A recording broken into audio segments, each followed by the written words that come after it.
C കാറ്റിൻ്റെ ഈ പുതിയ എപ്പിസോഡിലേക്ക് എല്ലാ മാന്യപ്രേക്ഷകർക്കും ഹൃദ്യമായ സ്വാഗതം. സാർവത്രിക സഭയുടെ മതബോധന ഗ്രന്ഥത്തെക്കുറിച്ച് ആഴത്തിൽ പഠിക്കുന്നതിനു വേണ്ടി തലശ്ശേരി അതിരൂപതയും ശാലോം ടെലിവിഷനും ചേർന്നൊരുക്കുന്ന പ്രോഗ്രാമാണ് സി കാറ്റ്. നമ്മുടെ ഈ പ്രോഗ്രാമിൽ നമ്മുടെ ചോദ്യങ്ങൾക്ക് ഉത്തരം നൽകുന്നതിന് വേണ്ടി എത്തിച്ചേർന്നിരിക്കുന്നത് തലശ്ശേരി അതിരൂപതയുടെ സഹായമെത്രാനും ഭാരത ദൈവശാസ്ത്ര കമ്മീഷൻ അംഗവും ശാലോം ടി വി പ്രേക്ഷകർക്കേറെ സുപരിചിതനുമായ അഭിവന്ദ്യമാർ ജോസഫ് പമ്പ്ളാനി പിതാവാണ്. പിതാവിനെ ഏറ്റവും ഹൃദ്യമായിട്ട് ഈ പ്രോഗ്രാമിലേക്ക് സ്വാഗതം ചെയ്യുന്നു. ഇന്ന് നമ്മൾ ചർച്ച ചെയ്യുന്നത് പ്രാർത്ഥന ക്രിസ്തീയ ജീവിതത്തിൽ എന്ന വിഷയത്തെക്കുറിച്ചാണ്. നമുക്ക് ചർച്ചയിലേക്ക് പ്രവേശിക്കാം. ആദ്യത്തെ ചോദ്യം ആരാണ് ചോദിക്കുന്നത് നമുക്ക് നോക്കാം. പിതാവേ, ഞാൻ ജോസ്ബിൻ ഈറ്റയ്ക്കൽ, ചെമ്പേരി ഫൊറോന ഇടവകാംഗമാണ്.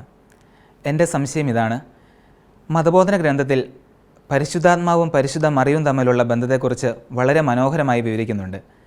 ഈ ബന്ധത്തെ അടിസ്ഥാനമാക്കി പല പ്രാർത്ഥനകളും രചിക്കപ്പെട്ടിട്ടുണ്ട്. അതിൽ ഏറ്റവും പ്രധാനപ്പെട്ട ഒരു പ്രാർത്ഥനയാണ് നന്മ നിറഞ്ഞ മറിയമേ എന്നുള്ള പ്രാർത്ഥന. ഈ പ്രാർത്ഥനയുടെ അർത്ഥവും അതിൻ്റെ ഉത്ഭവവും ഞങ്ങൾക്കൊന്ന് വിശദീകരിച്ച് തരാമോ?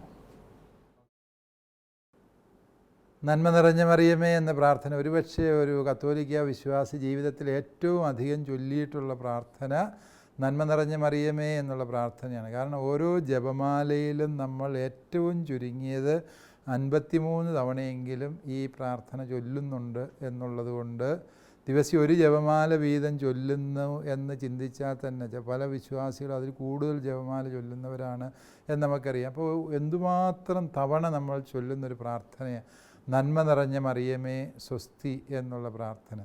ഇത് ഈ ഓരോ ഇതിൻ്റെ വിവർത്തനത്തിൽ വ്യത്യാസമുണ്ട് എന്നുള്ളത് സത്യമാണ്.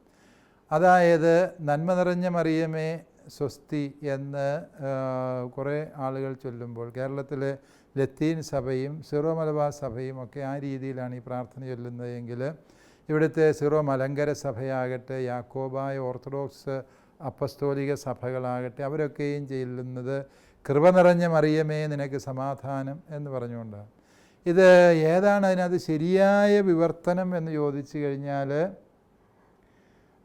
ഇതിൻ്റെ ഗ്രീക്ക് ഭാഷയിലാണല്ലോ ഇതിൻ്റെ മൂലകൃതിയുള്ളത്. നമുക്കറിയാം, വിശുദ്ധ ലൂക്കായുടെ സുവിശേഷത്തിലെ മംഗളവാർത്തയിൽ ഗബ്രിയേൽ ദൂതൻ പരിശുദ്ധ അമ്മയെ അഭിസംബോധന ചെയ്യുന്ന പ്രാർത്ഥനയാണിത് എന്ന് നമുക്കറിയാം. അതുകൊണ്ട് തന്നെ അവിടെ ഉപയോഗിച്ചിരിക്കുന്നത് കെക്കരിത്തോമനെ എന്നുള്ള ഗ്രീക്ക് പദമാണ് അവിടെ ഉപയോഗിച്ചിരിക്കുന്നത്. കെക്കരിത്തോമനെ എന്ന് പറഞ്ഞാൽ കാരിസ് എന്നുള്ളത് നമുക്കറിയാം കൃപയെ സൂചിപ്പിക്കുന്നു. അതുകൊണ്ട് നന്മ എന്നുള്ള വാക്കിനേക്കാളും കൃപ എന്ന വാക്കാണ് വാസ്തവത്തിൽ മൂലകൃതിയുമായിട്ട് ചേർന്ന് പോകുന്നത്. അപ്പോൾ കൃപ നിറഞ്ഞ മറിയമേ എന്നുള്ള വിവർത്തനം ആണോ എന്ന് ചോദിച്ചാൽ അതിനേക്കാളും ശരിയായ വിവർത്തനം കൃപ നിറഞ്ഞവൾ എന്നുള്ള അർത്ഥത്തിലല്ല, കൃപയായവൾ എന്നാണ് വാസ്തവത്തിൽ അവിടെ അർത്ഥമാക്കുന്നത്. അതായത് പരിശുദ്ധ കന്യകാമറിയം ദൈവത്തിൻ്റെ കൃപയായി തീർന്നിരിക്കുകയാണ്. അബ്രാഹത്തോട് ദൈവം കൊടുക്കുന്ന ഒരു അനുഗ്രഹമുണ്ട്. അബ്രാഹമേ, ഞാൻ നിന്നെ അനുഗ്രഹിക്കുന്നു, അതുവഴി നീ ഭൂമിയിൽ എല്ലാ ജനതകൾക്കും ഒരു അനുഗ്രഹമായി തീരും എന്ന് അബ്രാഹത്തിന് കൊടുത്ത ഒരു അരുളപ്പാടുണ്ട്. സമാനമായൊരു അരുളപ്പാടാണ് പരിശുദ്ധ അമ്മയോട് പറയുന്നത്. മറിയമേ, നീ ഒരു കൃപയാണ്, കൃപയായ മറിയമേ എന്നുള്ളതായിരിക്കാം ആ ഗ്രീക്ക് മൂലവാക്കിൻ്റെ കൃത്യമായ ട്രാൻസ്ലേഷൻ എന്ന് ഞാൻ വിചാരിക്കുന്നു. അപ്പോൾ വിവർത്തനങ്ങളിലെ വ്യത്യാസങ്ങൾ അത് ഓരോ സഭയുടെയും പാരമ്പര്യവുമായി കൂടി ബന്ധമുള്ളതായതുകൊണ്ട് ഓരോ സഭക്കാരും ശീലിച്ച രീതിയിൽ പ്രാർത്ഥിക്കട്ടെ. പക്ഷേ നമ്മൾ മനസ്സിലാക്കുക, നന്മ നിറഞ്ഞ മറിയമേ എന്നുള്ള ഈ പ്രാർത്ഥനയുടെ ഹൃദ്യത അത് വളരെ ആഴമുള്ളതാണ്. കാരണം സ്വർഗം പരിശുദ്ധ അമ്മയെ വിളിക്കുന്നത് അങ്ങനെയാണ്, കൃപയായ മറിയമേ എന്നുള്ളത്. എന്തുകൊണ്ടാണ് അവൾ കൃപയായി തീർന്നത്? അവളെ സമീപിക്കുന്നവർക്കെല്ലാം അവളിൽ നിന്ന് കൃപ ഒഴുകി വരുന്നതിൻ്റെ കാരണം വരപ്രസാദനാഥയായി അവൾ മാറിയത് എന്തുകൊണ്ട് എന്ന് ചോദിച്ചാൽ അത്യുന്നതൻ്റെ ശക്തി അവളിൽ ആവസിച്ചു. ലൂക്കാ സുവിശേഷകൻ അത് കൃത്യമായി പറഞ്ഞു വെച്ചതാണ്. മറിയമേ, അത്യുന്നതൻ്റെ ശക്തി നിൻ്റെ മേൽ ആവസിക്കും, ആകയാൽ നിന്നിൽ നിന്ന് ജനിക്കുന്നവൻ പരിശുദ്ധൻ, ദൈവപുത്രൻ എന്ന് വിളിക്കപ്പെടും. ഇതാണ് പരിശുദ്ധ അമ്മയുടെ പ്രത്യേകത.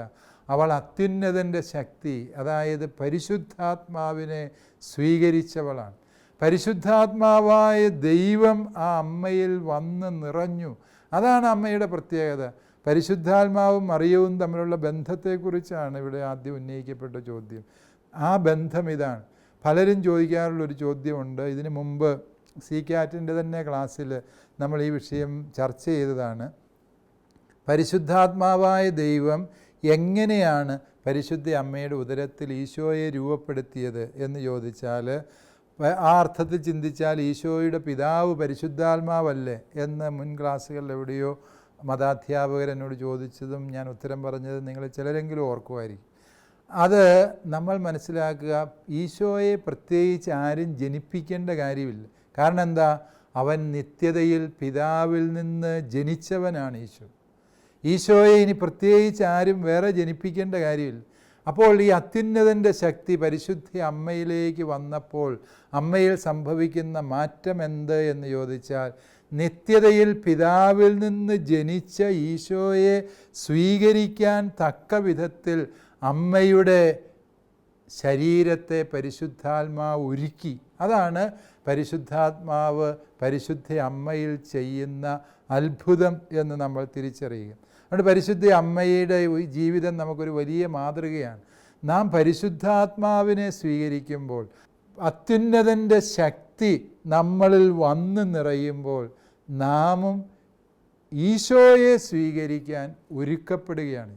അപ്പോൾ പരിശുദ്ധാത്മാവ് ചെയ്യുന്ന പ്രവൃത്തി എന്ത് എന്ന് ചോദിച്ചാൽ, പരിശുദ്ധ അമ്മയിൽ എന്നതുപോലെ ഓരോ വ്യക്തിയിലും ഈശോയെ രൂപപ്പെടുത്തുവാൻ നമ്മുടെ മനസ്സിനെയും ശരീരത്തെയും ആത്മാവിനെയും ഒരുക്കുന്ന സത്യമാണ് പരിശുദ്ധാത്മാവ് എന്ന് നമ്മൾ തിരിച്ചറിയണം. അപ്പോൾ ഈ പരിശുദ്ധാത്മാവാണ് പരിശുദ്ധ അമ്മയിലൂടെ പ്രവർത്തന നിരതമാകുന്നത്. ഇപ്പോൾ ഈ ഒരു വലിയ സത്യത്തെ നമ്മൾ പ്രഘോഷിക്കുന്ന പ്രാർത്ഥനയാണ് നന്മ നിറഞ്ഞ മറിയമേ എന്ന പ്രാർത്ഥന. ഈ പ്രാർത്ഥന എവിടെ നിന്ന് ഉത്ഭവിച്ചു എന്ന് ചോദിച്ചാൽ, വിശുദ്ധ ലൂക്കാ സുവിശേഷത്തിൽ നിന്നാണ് ഇത് ഉത്ഭവിക്കുന്നത്. ഒരുപക്ഷെ നന്മ നിറഞ്ഞ മറിയമേ എന്ന പ്രാർത്ഥനയെക്കുറിച്ചുള്ള ഏറ്റവും ആധികാരികമായ ആഴത്തിലുള്ളൊരു പഠനം നമുക്ക് ലഭിക്കുന്നത് വിശുദ്ധ തോമസ് അക്വിനാസിൻ്റെ രചനകളിൽ നിന്നാണ് എന്ന് നമുക്കറിയാം. അദ്ദേഹം ഒരു ഡൊമിനിക്കൻ സന്യാസിയായിരുന്നു എന്നുള്ളതുകൊണ്ടും, വിശുദ്ധ ഡൊമിനിക്ക് ഈ ജപമാല ഭക്തിയുടെയും ദൈവമാതൃഭക്തിയുടെയും വലിയ പ്രചാരകനായിരുന്നു എന്നുള്ളതിനാലും നമുക്ക് വിശുദ്ധ തോമസ് അക്വീനാസ് ഇതേക്കുറിച്ച് വളരെ ആഴത്തിൽ രചിക്കുന്നുണ്ട്.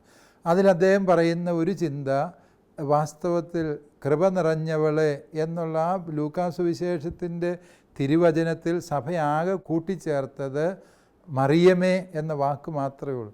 നന്മ നിറഞ്ഞവളെ എന്നുള്ളതിന് എൻ്റെ ഒപ്പം നന്മ നിറഞ്ഞ മറിയമേ എന്ന് കൂട്ടിച്ചേർത്തു. മേരി എന്നൊരു വാക്ക് മാത്രമേ സഭ അതിൽ കൂട്ടിച്ചേർത്തിട്ടുള്ളൂ. അത് കൂട്ടിച്ചേർക്കലാണെന്ന് പോലും പറയത്തില്ല. കാരണം എന്താ? കൃപ നിറഞ്ഞവളെ എന്ന് വിളിക്കുമ്പോൾ വിളിച്ചത് മറിയത്തെയാണ് എന്ന് വ്യക്തമാണ്. അതുകൊണ്ട് അത് സ്വർഗത്തിൻ്റെ അതേ അരുളപ്പാടായിട്ട് നമ്മൾ സ്വീകരിച്ചതാണ് എന്ന് നമ്മൾ മനസ്സിലാക്കുക. പിന്നീട് ഒരു 7-ാം നൂറ്റാണ്ട് മുതലായിരിക്കാം പരിശുദ്ധ മറിയമേ തമ്പുരാൻ്റെ അമ്മേ എന്നുള്ള പ്രാർത്ഥന അതിന് മറുപടിയായി ചൊല്ലുന്നത് രൂപപ്പെട്ടത്. പൗരസ്ത്യ സഭകളുടേതാണ് ആ പ്രാർത്ഥന എന്നാണ് പൊതുവെ വിലയിരുത്തപ്പെടുന്നത്. ഫ്ലോറൻസ് കൗൺസിലിലാണ് ഈ ഒരു പ്രാർത്ഥനയെ സഭയുടെ ഔദ്യോഗിക പ്രാർത്ഥനയായിട്ട് അംഗീകരിച്ചത് എന്നൊരു പാരമ്പര്യമുണ്ട്. വാസ്തവത്തിൽ പിന്നീട് ജപമാല ഭക്തി പ്രചരിപ്പിച്ചപ്പോഴാണ് ഈ പ്രാർത്ഥനയ്ക്ക് ഇന്ന് കാണുന്ന രീതിയിലുള്ള വലിയ പ്രചാരം ലഭിച്ചത് എന്ന് മനസ്സിലാക്കുക. താങ്ക് യു പിതാവേ. നമുക്ക് അടുത്ത ചോദ്യം എന്താണെന്ന് നോക്കാം. എൻ്റെ പേര് അരുൺ കുര്യളാനിക്കൽ. ഞാൻ കാവുന്തല ഇടവകാംഗമാണ്. പിതാവേ, എൻ്റെ ചോദ്യം ഇതാണ്. വിശ്വാസ സമൂഹത്തെ പ്രാർത്ഥനയിൽ വളരാൻ പരിശീലിപ്പിക്കുന്നതിൽ മാതാപിതാക്കൾ, വൈദികർ, സന്യാസികൾ എന്നിവരുടെ ഉത്തരവാദിത്വത്തെക്കുറിച്ച് മതബോധന ഗ്രന്ഥം പഠിപ്പിക്കുന്നുണ്ട്. ഇതിൽ ആരുടെ ഉത്തരവാദിത്തമാണ് ഏറ്റവും പ്രധാനപ്പെട്ടത്? അതുപോലെ ഇക്കാലഘട്ടത്തിൽ പ്രാർത്ഥനയിലുള്ള വിശ്വാസ പരിശീലനം എത്ര കാര്യക്ഷമമായി നടക്കുന്നുണ്ട്? ഒപ്പം നാം നേരിടുന്ന വെല്ലുവിളികൾ എന്തൊക്കെയാണ്? യെസ്, അരുൺ വളരെ വിശാലമായ ഒരു ചോദ്യമേഖലയാണ് തുറന്നത്. അതിനൊറ്റ വാക്കിൽ ഉത്തരം പറയാൻ പറ്റാത്തതാണ്. എങ്കിലും നമുക്കറിയാം, ഈ കുഞ്ഞുങ്ങളുടെ വിശ്വാസ പരിശീലനത്തിൽ മാതാപിതാക്കൾക്ക്, വൈദികർക്ക്, സമർപ്പിതർക്ക്, അധ്യാപകർക്ക് ഒക്കെ പങ്കുണ്ട്. ഇതിൽ ആരുടെ പങ്കാണ് ഏറ്റവും വലുത് എന്ന് ചോദിച്ചാൽ ഒരു സംശയവും കൂടാതെ നമുക്ക് ഉത്തരം പറയാൻ പറ്റും. ആരുടെ പങ്കാണ്? മാതാപിതാക്കളുടെ പങ്കാണ്. കാരണം എന്താണ്? വൈദികരുടെ അടുക്കൽ ഈ കുഞ്ഞെത്തുന്നത് ഞായറാഴ്ച ഏതാനും മണിക്കൂറുകൾ മാത്രമാണ്. ദിവസത്തിൻ്റെ 24 മണിക്കൂറും ഈ കുഞ്ഞുങ്ങളായിരിക്കുന്നത് മാതാപിതാക്കളോടൊത്താണ്. ഈ കുഞ്ഞ് ഉണ്ടായ നിമിഷം മുതൽ അവനെ കരങ്ങളിലെടുക്കുന്നതും സ്നേഹിക്കുന്നതും ലാളിക്കുന്നതും ഈ അമ്മയാണ് എന്ന് നമുക്കറിയാം.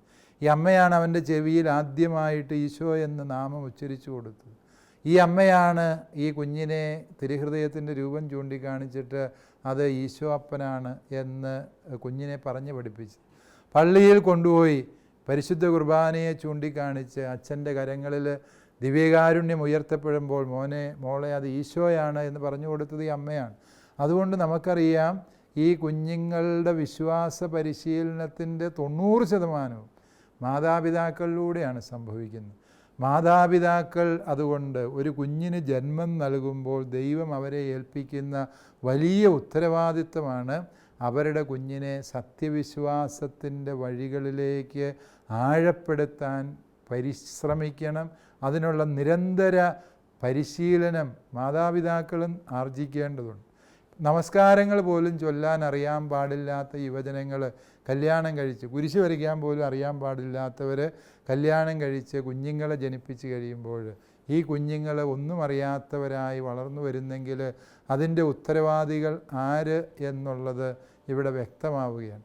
അതുകൊണ്ട് പ്രിയപ്പെട്ട യുവജനങ്ങളെ, നിങ്ങൾ ഏതെല്ലാം രീതിയിൽ ഉഴപ്പി നടന്നവരായിക്കോട്ടെ, പക്ഷേ നിങ്ങൾ ഒരു കുഞ്ഞിൻ്റെ അപ്പനോ അമ്മയോ ആയി തീർന്നു കഴിഞ്ഞാൽ ദൈവം നിങ്ങളിൽ നിന്ന് ആഗ്രഹിക്കുന്ന ഏറ്റവും വലിയ സൽക്കർമ്മം എന്ന് പറയുന്നത് നിങ്ങൾക്ക് ദൈവം തന്ന ആ മാലാഖ കുഞ്ഞിനെ ദൈവത്തിൻ്റേതാക്കി വളർത്തിയെടുക്കാൻ, തമ്പുരാൻ്റെ പ്രാർത്ഥനകൾ ചൊല്ലാൻ കഴിവുള്ളവരാക്കി തീർക്കാൻ കഴിയണം. 3 വയസ്സുള്ള കുഞ്ഞുങ്ങളൊക്കെ മുഴുവൻ ജപമാലയുടെയും പ്രാർത്ഥനകൾ ചൊല്ലുന്നത് അത്ഭുതത്തോടെ ഞാൻ കണ്ടിട്ടുണ്ട്. പാസ്റ്ററൽ വിസിറ്റുകൾക്ക് പോകുമ്പോൾ പള്ളികളിൽ ചോദിക്കുമ്പോൾ 1-ാം ക്ലാസ്സിലെ കുഞ്ഞുങ്ങൾ മുഴുവൻ പ്രാർത്ഥനകളും ചൊല്ലി കേൾപ്പിക്കുന്നവരെ ഞാൻ അത്ഭുതത്തോടെ നോക്കിയിട്ടുണ്ട്. അതൊക്കെ എങ്ങനെ സാധിക്കുന്നു എന്ന് ചോദിച്ചാൽ, വേദപാഠ ക്ലാസ്സിൽ വന്നതേ ഉള്ളൂ ആ കൊച്ച്. വന്നപ്പോഴത്തേക്ക് ആ കൊച്ച് എങ്ങനെയാണ് ഇതെല്ലാം പഠിച്ചത് എന്ന് ചോദിച്ചാൽ, അവൻ്റെ മാതാപിതാക്കൾ അത്രമേൽ കൃത്യതയോടെ അവനെ പരിശീലിപ്പിച്ചു എന്നുള്ള സത്യം. അതുകൊണ്ട് വിശ്വാസ പരിശീലനത്തിൽ മാതാപിതാക്കളുടെ പങ്ക് വളരെ പ്രധാനമാണ്. മാതാപിതാക്കളുടെ ഉത്തരവാദിത്വം അവർ ശരിയായ വിധത്തിൽ നിറവേറ്റാതെ വരുമ്പോഴാണ് വൈദികർ, സന്യസ്തർ, അധ്യാപകർക്ക് ഒക്കെ അവരുടെ ഉത്തരവാദിത്വം ഇരട്ടിക്കുന്നത്. മാതാപിതാക്കൾ ചെയ്യാതെ പഠിപ്പിക്കാതെ പോയ കാര്യം കൂടി ഈ കുഞ്ഞുങ്ങളെ പരിശീലിപ്പിച്ചെടുക്കേണ്ട ഉത്തരവാദിത്വം ആ ഘട്ടത്തിൽ വൈദികരുടെയും സമർപ്പിതരുടെയും അധ്യാപകരുടേതും ഒക്കെ ആയിത്തീരും. അതുപോലെ തന്നെ ആ കുഞ്ഞിനെ കൂടുതൽ ആഴത്തിൽ കാര്യങ്ങൾ പഠിക്കാൻ അടിസ്ഥാനങ്ങളൊക്കെയും മാതാപിതാക്കളിലൂടെ ലഭിക്കുന്നതാണ്. അതിനെ കൂടുതൽ വളർത്തിയെടുക്കാൻ മാതാപിതാക്കൾ ഇട്ട അടിത്തറയിൽ ഈ വിശ്വാസത്തിൻ്റെ ഗോപുരം പടുത്തുയർത്തേണ്ട ഉത്തരവാദിത്വം വൈദികർക്കും സമർപ്പിതർക്കും അധ്യാപകർക്കും ഒക്കെയാണ് എന്നുള്ള സത്യം നമ്മൾ തിരിച്ചറിയണം. പ്രാർത്ഥനയിൽ വളരുന്നതിന് ഈ കാലഘട്ടത്തിൽ ഒത്തിരിയേറെ പ്രതിസന്ധിയുണ്ട്. എന്തിനാണ് പ്രാർത്ഥിക്കുന്നത്? പ്രത്യേകിച്ച് പ്രാർത്ഥിച്ചില്ലെങ്കിലും ഒരു കുഴപ്പമില്ല. ഇപ്പോൾ രോഗം വന്നാൽ ദൈവത്തോട് പ്രാർത്ഥിക്കണം, അതിന് നല്ലൊരു ഡോക്ടറെ, ഒരു സൂപ്പർ സ്പെഷ്യാലിറ്റി ആശുപത്രിയിൽ പോയി ചികിത്സിച്ചാൽ പോരെ എന്ന് ചിന്തിക്കുന്നവരുണ്ട്. അതല്ല എങ്കിൽ വീട് പണ്ട് ഒക്കെ ആയിരുന്നെങ്കിൽ വളരെ പരിമിതമായ വീടുകളെ നമ്മുടെ നാടുകളിലൊക്കെ ഉണ്ടായിരുന്നുള്ളൂ. കാറ്റ് വന്നാൽ പറന്നു പോകുന്ന ഓടിട്ട വീടുകൾ, അല്ലെങ്കിൽ ആസ്പെറ്റോ ഷീറ്റിട്ട വീടുകൾ, ഒരു മരം കൊമ്പ് ഒടിഞ്ഞു വീണാൽ വീട് തന്നെ തകർന്നു പോകുന്ന മൺകട്ട കൊണ്ട് കെട്ടിപ്പൊക്കിയ വീടുകൾ, ഇതൊക്കെയായിരുന്നു മലബാറിലൊക്കെ പണ്ട് ഉണ്ടായിരുന്ന വീടുകളെന്ന് നമുക്കറിയാം. പക്ഷേ ഇന്നിപ്പോൾ നല്ല വാർക്ക കെട്ടിടമാണ്. അതുകൊണ്ട് ഇപ്പോൾ അന്നൊക്കെ അതുകൊണ്ട് ഈ കുടിയേറ്റത്തിൻ്റെ ആരംഭ നാളുകളിൽ വീടുകളിൽ ഒരു വലിയ മഴ വരുമ്പോൾ ഞാൻ ഓർക്കുന്നുണ്ട്, മാതാപിതാക്കൾ ഞങ്ങളെ പരിശീലിപ്പിച്ചിരുന്നത് മുട്ടേ നിന്ന് ഈശോയുടെ രൂപത്തിന് മുമ്പിൽ പ്രാർത്ഥിക്കാനാണ്. പ്രകൃതി ദുരന്തങ്ങൾ മൂലം നമുക്ക് ദോഷം വരാതിരിക്കാൻ വേണ്ടി, മരമൊന്നും ഒടിഞ്ഞു വീഴാതിരിക്കാൻ വേണ്ടി. ഇപ്പോൾ നമ്മൾ അതിൻ്റെ ആവശ്യമുണ്ടെന്ന് തോന്നുന്നില്ല. കാരണം എല്ലാവർക്കും നല്ല വീടുകളായി, സൗകര്യങ്ങളായി. ഇപ്പോൾ വലിയ മഴ വന്നാൽ മഴയാണെന്ന് പോലും അറിയാതിരിക്കാൻ തക്ക വിധത്തിൽ സർവ്വകതകം ജനലും അടച്ചു കുറ്റിയിട്ട് വാർക്ക വീട്ടിലിരുന്ന് കഴിഞ്ഞാൽ നമ്മൾ സുരക്ഷിതരാണ് എന്നൊരു തോന്നൽ നമുക്കുണ്ടാകും. അതായത് പ്രാർത്ഥനയ്ക്കുള്ള ഏറ്റവും വലിയ തടസ്സം ദൈവം എൻ്റെ ജീവിതത്തിൽ അത്ര കണ്ട് അത്യാവശ്യപ്പെട്ട അനിവാര്യമായ സത്യമാണ് എന്ന ബോധ്യം നമുക്ക് നഷ്ടപ്പെട്ടു എന്നുള്ളതാണ് പ്രാർത്ഥനയിലുള്ള തീഷ്ണത കുറയുന്നതിൻ്റെ കാരണം എന്ന് പ്രിയപ്പെട്ടവരെ നാം തിരിച്ചറിയണം. അപ്രകാരമുള്ള തിരിച്ചറിവുകൾ എത്ര കണ്ട് ആഴത്തിൽ നമുക്ക് അനുഭവവേദ്യമാകുന്നു. പ്രത്യേകിച്ച് ഈ കോവിഡ് കാലത്ത് നമ്മൾ തിരിച്ചറിയുകയാണ്, ഏറ്റവും ശക്തരായ രാജ്യങ്ങളുണ്ട്. അമേരിക്കയാണ് ഏറ്റവും ശക്തമായ രാജ്യം നമുക്കറിയാം.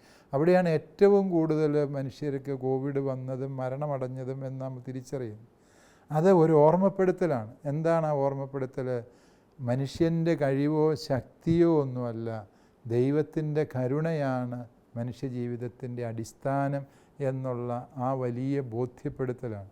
എത്രയോ ആ ചൊവ്വായിലേക്ക് ആളുകളെ കൊണ്ടുപോകാൻ തക്ക വിധത്തിൽ ശാസ്ത്രം ഗവേഷണം നടത്തിക്കൊണ്ടിരിക്കുകയാണ്.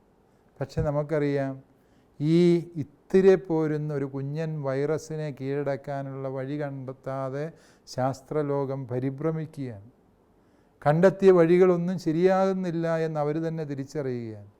ദൈവം നമ്മളെ ഓർമ്മപ്പെടുത്തുകയാണ് നമ്മുടെ ബുദ്ധിയുടെ പരിമിതിയെക്കുറിച്ച്. ഈ താൻപോരിമയുടെ ചിന്തകൾക്കൊക്കെ പരിധി കൽപ്പിക്കേണ്ടതുണ്ട് എന്നുള്ള ഓർമ്മപ്പെടുത്തലുകളാണ് ഈ സമകാലിക അനുഭവങ്ങൾ നമ്മെ പഠിപ്പിക്കുന്നത് എന്നതും കൂടി ഇതിനോട് ചേർത്ത് വായിക്കാൻ പരിശ്രമിക്കും. Thank you. നമുക്ക് അടുത്ത ചോദ്യം എന്താണെന്ന് കൂടെ നോക്കാം. എൻ്റെ പേര് ഗ്രെയിൻ മണ്ണൂർ. ഞാൻ പൈസക്കരി ഫൊറോന ഇടവകാംഗമാണ്. എൻ്റെ ചോദ്യം, പ്രാർത്ഥനയ്ക്കായി പ്രത്യേക സ്ഥലം തിരഞ്ഞെടുക്കണമെന്ന് മതബോധന ഗ്രന്ഥം പഠിപ്പിക്കുന്നുണ്ട്. ഭവനങ്ങളിലും ഇടവകയിലും സന്യാസ ഭവനങ്ങളിലും പ്രാർത്ഥനയ്ക്കായി പ്രത്യേക സ്ഥലം തിരഞ്ഞെടുക്കാറുണ്ട്. എൻ്റെ ചോദ്യം, പ്രാർത്ഥനീയ സ്ഥലവും എപ്രകാരം ബന്ധപ്പെട്ടിരിക്കുന്നുവെന്ന് വിശദീകരിക്കാമോ? പ്രാർത്ഥനയ്ക്ക് നിശ്ചിത സ്ഥലം ആവശ്യമുണ്ടോ എന്നാണ് ഗ്രേനിൻ്റെ ചോദ്യം. ഏത് സ്ഥലത്തിരുന്ന് നമുക്ക് പ്രാർത്ഥിക്കാം.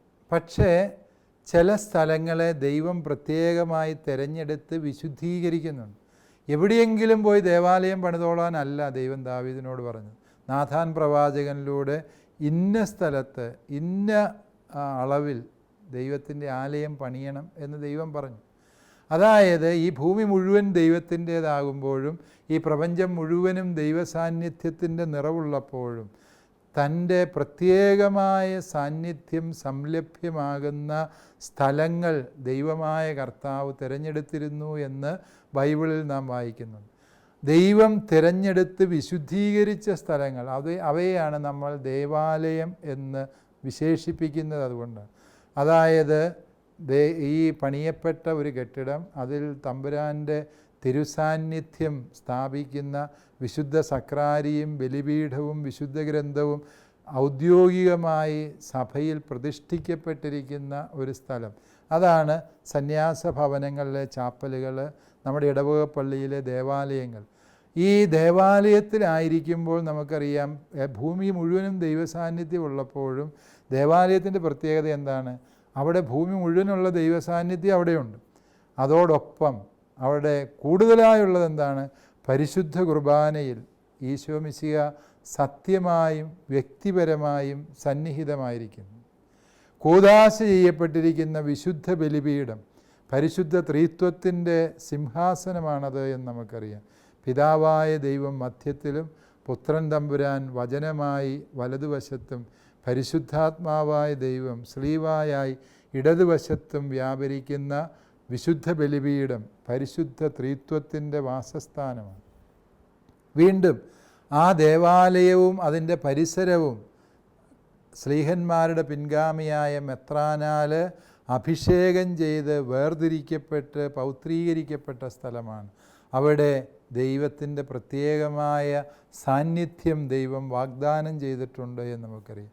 അതുകൊണ്ട് ഇപ്രകാരം എല്ലായിടത്തും ഇരുന്ന് പ്രാർത്ഥിക്കാമെന്ന് പറയുമ്പോഴും ഈ പരിശുദ്ധ കുർബാനയുടെ മുമ്പിലിരുന്ന് പ്രാർത്ഥിക്കുമ്പോൾ, ബലിപീഠത്തിന് മുമ്പിലിരുന്ന് പ്രാർത്ഥിക്കുമ്പോൾ അതിന് പ്രത്യേകമായ ദൈവ സാന്നിധ്യ അനുഭവം നൽകാനുള്ള കഴിവുണ്ട് എന്ന് തന്നെ നമ്മൾ തിരിച്ചറിയും.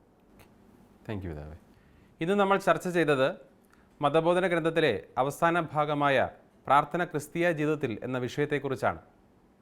ഇന്ന് നമ്മുടെ ഈ ചർച്ചയിൽ പങ്കെടുത്ത് നമ്മുടെ ചോദ്യങ്ങൾക്ക് വ്യക്തമായ ഉത്തരം നൽകിയ അഭിവന്ദ്യമാർ ജോസഫ് പമ്പ്ളാനി പിതാവിന് ഏറ്റവും ഹൃദ്യമായി നന്ദി അറിയിക്കുകയാണ്. അതുപോലെ നമ്മുടെ ഈ ചോദ്യോത്തര പരിപാടിയിൽ നല്ല നല്ല ചോദ്യങ്ങൾ ചോദിച്ച എല്ലാ അധ്യാപകർക്കും ശാലോം ടി വിയുടെ പേരിലുള്ള ഹൃദയം നിറഞ്ഞ നന്ദി അറിയിക്കുന്നു. അടുത്ത എപ്പിസോഡിൽ വീണ്ടും കാണുന്നതുവരെ നന്ദി, നമസ്കാരം.